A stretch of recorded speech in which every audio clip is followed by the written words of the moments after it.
Every night at the Pinnacle Tennis Academy, she pushed her cart past Tesla Model S's and Range Rovers, wearing a simple janitor's uniform.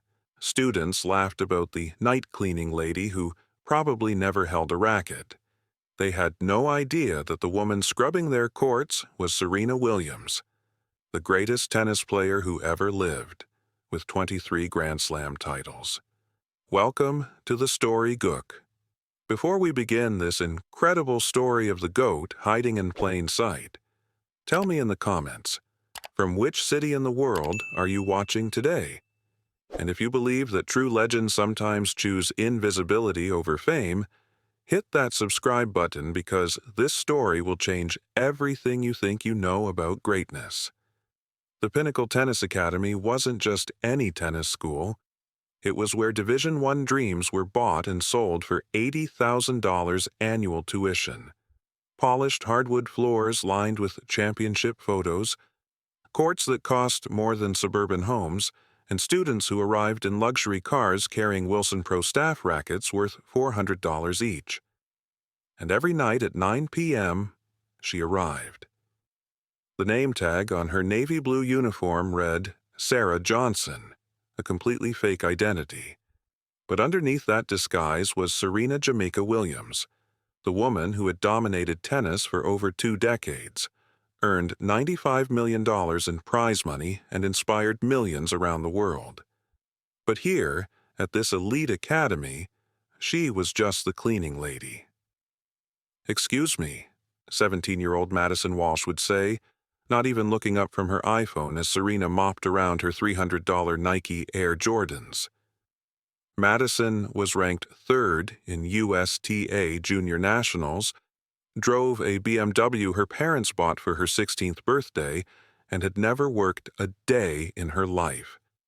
Serena would simply nod and continue cleaning, a small smile playing at her lips. The irony was almost too much to bear. These privileged teenagers with their $500 per hour private coaches and unlimited resources were complaining about not being good enough to get Division I scholarships. Meanwhile, the woman who had won Wimbledon 7 times was emptying their trash cans. But Serena saw everything. She watched Harrison Webb practice his serve for 3 hours every night, noting how his wrist position was causing his chronic shoulder pain, the same issue she had corrected with her coach Patrick Mouratoglou years ago. She observed Emma Richardson's backhand technique, recognizing it needed the exact adjustment that had helped her win the 2017 Australian Open while pregnant. These kids had access to everything money could buy, but they were missing the one thing that had made Serena the greatest: the hunger to constantly improve, the willingness to grind even when no one was watching. And still, she remained invisible. 3 months had passed since Serena began her secret mission at the academy. She had taken this job for reasons no one could imagine. Not for money, obviously, but for something far more valuable: perspective. After retiring from professional tennis, Serena had been struggling with her identity. Who was she without the tournaments, the crowds, the constant pressure to be the best? She needed to remember why she fell in love with tennis in the first place, before the fame and fortune changed everything. Working as a janitor at this elite academy was her way of returning to the pure essence of the game. Until the night everything changed. It was Thursday, November 15th. The academy was hosting its annual showcase, where students performed for Division I college scouts and IMG Academy recruiters. Full-ride scholarships worth $300,000 were on the line. Madison Walsh was warming up on Court 1 when her racket string snapped. "This is a disaster," she shrieked to her coach, Marcus Williams, a former ATP player ranked 127th in his prime who now charged $500 per hour.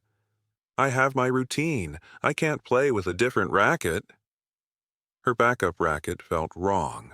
Shot after shot hit the net or sailed long. Madison was having a complete meltdown, and her showcase was in 20 minutes. Her Stanford scholarship dreams were crumbling. That's when Serena appeared in the doorway. She had been cleaning the adjacent court when she heard the commotion. For 3 months, she had watched these kids struggle with problems she had solved decades ago. She had bitten her tongue, stayed invisible, kept her promise to herself to just observe. But watching this girl destroy her own confidence over a simple equipment issue was too much. Serena approached slowly, her cleaning cart squeaking on the polished floor. "Excuse me," she said quietly, her familiar voice disguised with a slight accent. "The string tension is different." Madison spun around, irritated. "What?" "Your backup racket," Serena continued, pointing to the strings. "It's strung at 58 pounds. Your regular racket is 55. That's why your shots are hitting the net." Marcus Williams stepped forward, annoyed. "Ma'am, we're in the middle of preparation here. Could you please finish cleaning somewhere else?" But Madison was desperate. "Wait," she said, studying the janitor's face. Something about her confidence, her posture, seemed different. "How do you know about string tension?" Serena hesitated. She had maintained her cover for 3 months. But watching this talented girl suffer over something so easily fixable went against every instinct she had developed as a champion. I watch a lot of tennis," she said simply. "ESPN, Tennis Channel. You learn things." Marcus laughed condescendingly. "Right. Well, tennis strategy isn't exactly something you pick up from mopping courts." That comment hit Serena like a slap. Here she was, the greatest player in tennis history, being dismissed by someone who had never won so much as a challenger tournament. Madison, however, was intrigued. Desperation made her willing to listen to anyone. "What else do you see?" Serena glanced around the court, then back at Madison. Years of muscle memory and analysis kicked in. "Your serve," she said, her voice gaining confidence. "You're dropping your toss arm too quickly. It's telegraphing your direction and reducing your power by at least 15 miles per hour." Madison's eyes widened. It was exactly what her previous coach had told her before her parents fired him for being too harsh. "And your backhand preparation," Serena continued, unable to stop herself now. "You're taking the racket back too low. It's why you can't generate topspin on cross-court shots." The court fell silent. These weren't generic observations. They were precise, technical insights that only came from decades at the highest level of professional tennis. Marcus Williams stared at the janitor with new eyes. "Where exactly did you learn to analyze technique like that?" Serena picked up her mop, suddenly realizing she had revealed too much. I've been around tennis my whole life." But Madison grabbed her arm gently. "Please," she said, desperation in her voice. "My showcase is in 15 minutes. If you really know tennis, please help me." What happened next would become legendary at the Pinnacle Tennis Academy. Serena set down her mop and walked to Madison's equipment bag. She pulled out a different racket, one Madison had dismissed as too light. "This one," Serena said, testing the string tension with the expertise of someone who had broken thousands of rackets in her career. "It's strung at 55 pounds, better suited for your swing speed." Madison took the racket. It felt perfect in her hands. "Now," Serena said, moving to the service line with the natural authority of someone who had served over 10,000 aces in professional tennis. "Show me your serve." Madison tossed and swung. The ball hit the net. "Again," Serena instructed, her voice carrying the same intensity she had used when working with Patrick Mouratoglou. "But this time, hold your toss arm up longer. Trust the timing." Madison tried again. This time the serve cleared the net but lacked power. "Better," Serena nodded, her champion instincts fully engaged now. "Now, your ball toss." You're releasing too early." She demonstrated the motion with fluid precision that spoke of decades of muscle memory. "Release here, not here." Madison adjusted. Her next serve was a rocket, 98 miles per hour, perfectly placed in the corner. "How did you—" Madison started, but Serena was already moving to address her backhand. "Your coach is right about generating more topspin," Serena said, "but the solution isn't changing your grip. It's about your preparation and follow-through." She demonstrated the motion without a racket, and Marcus Williams felt his jaw drop. He had seen that exact swing pattern before, in highlight reels, in championship matches, in tennis history documentaries. Madison tried the adjustment. Her backhand suddenly had the snap and precision she had been seeking for months. "Who are you?" Marcus whispered, his mind racing through possibilities. Serena had gone too far to turn back now. For the first time in 3 months, she straightened to her full height and looked at them not as a janitor, but as who she really was. "I'm someone who has been watching you waste incredible talent for 3 months," she said quietly, her disguised accent slipping away to reveal her familiar voice. A crowd had gathered in the doorway. Other students, coaches, and parents were drawn by the intensity of what was happening. They watched in stunned silence as the janitor provided insights that were transforming Madison's game in real time. But Marcus Williams was studying the woman's face more carefully now. Something about her movements, her voice, the authority with which she carried herself was triggering a memory. "Ma'am," he said respectfully, his voice trembling slightly, "would you mind telling us your real name?" Serena was quiet for a long moment. She looked around at the faces staring at her. Teenagers who had dismissed her, coaches who had ignored her, parents who had looked through her like she was invisible. Then she smiled, the same confident smile that had graced magazine covers and victory ceremonies around the world. "My name," she said, reaching up to remove the hairnet that had been disguising her famous silhouette, "is Serena Williams." The silence that followed was deafening. Madison's racket slipped from her hands and clattered to the court.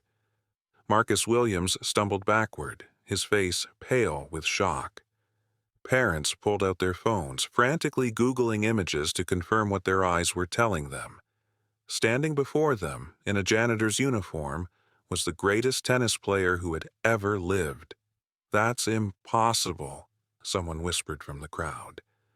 But Serena Williams reached into her uniform pocket and pulled out her driver's license, holding it up for everyone to see. Then she removed the simple ponytail holder that had been keeping her hair flat and shook out the unmistakable silhouette that had intimidated opponents for over 2 decades. "Oh my God," Madison breathed. You're actually—" "Serena Williams," she confirmed, her voice now carrying the full power and confidence that had commanded center court at Wimbledon, Roland Garros, and the U.S. Open. 23-time Grand Slam champion, former world #1, and for the past 3 months, your night janitor." Madison's father, Robert Walsh, a private equity partner worth $50 million, pushed through the crowd, his expensive suit wrinkled from rushing over. "What's going on here?" "Madison, your showcase starts in 5 minutes. "Dad," Madison said, her voice barely above a whisper, "this is Serena Williams. The Serena Williams. She's been cleaning our courts for 3 months." Robert Walsh looked at Serena, then at his daughter, then back at Serena. His brain couldn't process what he was hearing. "That's ridiculous," he said. "Serena Williams is worth hundreds of millions of dollars. Why would she be working as a—" He trailed off as Serena pulled out her phone and showed him her verified Instagram account with 16.5 million followers. The latest post was from 3 weeks ago, a picture of her daughter Olympia at a tennis lesson. "Because, Mr. Walsh," Serena said calmly, "sometimes the most successful people in the world need to remember why they fell in love with their craft in the first place. Marcus Williams finally found his voice. "Serena Williams," he said, shaking his head in disbelief. "I watched you beat Maria Sharapova at Wimbledon in 2015. I was in the stands. That backhand you just taught Madison, that's the same technique you used to win that match." Serena nodded. "Maria always struggled with my cross-court backhand because she couldn't read my preparation. Madison has the same natural swing pattern, but she was telegraphing her shots the same way I used to before I learned to disguise my intentions." The crowd was growing larger. Students were live streaming on TikTok and Instagram. Parents were calling their friends. The news was spreading across social media faster than wildfire. But all Serena could focus on was Madison, who was staring at her with tears in her eyes. "Why?" Madison asked. "Why would you help me? Why would you work here as a janitor when you could be anywhere in the world?" Serena's expression softened. "Because 3 months ago, I realized I had lost something. I had forgotten what it felt like to love tennis purely, without cameras or contracts or expectations. I needed to find that love again." She gestured around the academy. "These courts, these kids, you have everything I dreamed of when I was growing up in Compton. The best facilities, the best coaching, unlimited resources. But I've been watching, and I saw that most of you had lost the same thing I had lost, the joy." Serena picked up Madison's racket and bounced a ball gently. "Tennis isn't about rankings or scholarships or impressing your parents. It's about this moment right here. You, a ball, a racket, and the endless possibility of hitting the perfect shot." She tossed the ball and hit a casual forehand down the line. Even without trying, the shot was perfection. Pace, placement, and that distinctive sound of the ball hitting the sweet spot. "That feeling," Serena said, "is why I fell in love with tennis when I was 3 years old. And for 3 months, watching all of you, I remembered what that felt like." Within an hour, the Pinnacle Tennis Academy was surrounded by news vans. ESPN, Tennis Channel, CNN, and every major sports outlet in the country were broadcasting live from the parking lot. And Serena Janitor was trending worldwide on Twitter. Videos of her coaching Madison were going viral on every social media platform. But inside the academy, Serena Williams sat quietly in the director's office, still wearing her janitor's uniform, facing the most important decision of her post-tennis career. The academy's director, Patricia Hendricks, was beside herself with excitement. "Miss Williams, this is incredible publicity for our academy. We could make you our head coach, pay you whatever you want, create the most elite tennis program in the world." Reporters were banging on the doors, demanding interviews. Madison's parents were begging Serena to become Madison's private coach. Other parents were offering her million-dollar contracts to train their children. But Serena was thinking about something else entirely. She looked out the window at the courts where she had spent the last 3 months in peaceful anonymity. No pressure, no expectations, just the pure joy of watching young people chase their dreams. "Ms. Hendricks," Serena said quietly, "I need to ask you something. In the 3 months I've been here, have you noticed anything different about your students?" Patricia thought for a moment.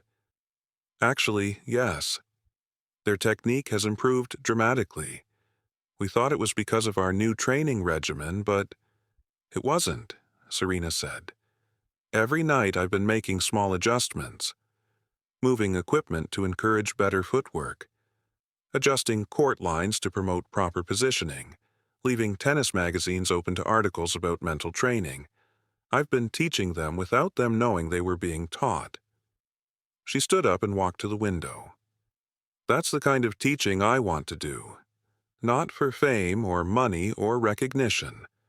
I want to help young players fall in love with tennis the way I did, without the pressure of knowing they're being coached by Serena Williams." Patricia stared at her. Are you saying you want to keep working as a janitor? I'm saying I want to keep helping these kids find their love for the game. But now that everyone knows who I am, I can't do that here anymore. Serena turned back to Patricia with a smile. But I have an idea. 6 months later, a small, unremarkable tennis facility opened in Compton, California, just a few miles from where Serena Williams had learned to play as a child. The sign outside read simply, Pure Tennis Academy, where champions discover joy. There were no marble floors or crystal chandeliers, no luxury cars in the parking lot, just 6 well-maintained courts, quality equipment, and something that had been missing from elite tennis for too long, the sound of young people laughing while they played. The academy was run by a quiet woman named Sarah Johnson who worked as both coach and janitor, teaching and cleaning, inspiring and maintaining. The students, kids from all backgrounds who had shown both talent and genuine love for the game, never knew that their humble coach was the greatest tennis player who had ever lived. But sometimes when they hit a perfect shot or finally mastered a technique they had been struggling with, they would see her smile, a smile that held decades of championship experience and pure joy. Word spread quietly through the tennis community about this mysterious academy where kids were getting scholarships to Division I schools, not because they had been drilled into submission, but because they had learned to play with passion and intelligence. College coaches started making quiet visits to Compton, amazed by the level of talent emerging from this modest facility. Professional scouts began taking notes on the unique techniques these kids displayed, techniques that seemed familiar but couldn't quite be placed. And every evening after the last student had gone home, Sarah Johnson would sweep the courts, turn off the lights, and lock the gates of her academy. But sometimes, she would stay late and hit a few balls against the practice wall. Her shots were still perfect, her passion still pure. And for the first time since retiring from professional tennis, Serena Williams felt like she was exactly where she belonged. So now I ask you, have you ever encountered greatness hiding in plain sight? Someone who chose humility over recognition, service over spotlight. Share their story in the comments below, because the world needs to know about people who choose to lift others up without needing credit. Because at the Story Gook, we believe the greatest champions are often the ones who never ask to be called champions. Thank you for watching. If this story touched you, subscribe and share it with someone who needs to be reminded that true greatness often wears work clothes and chooses service over celebrity. We'll see you in the next story. And until then, remember, the most powerful people in the world are sometimes the ones who choose to make others more powerful instead of themselves more famous.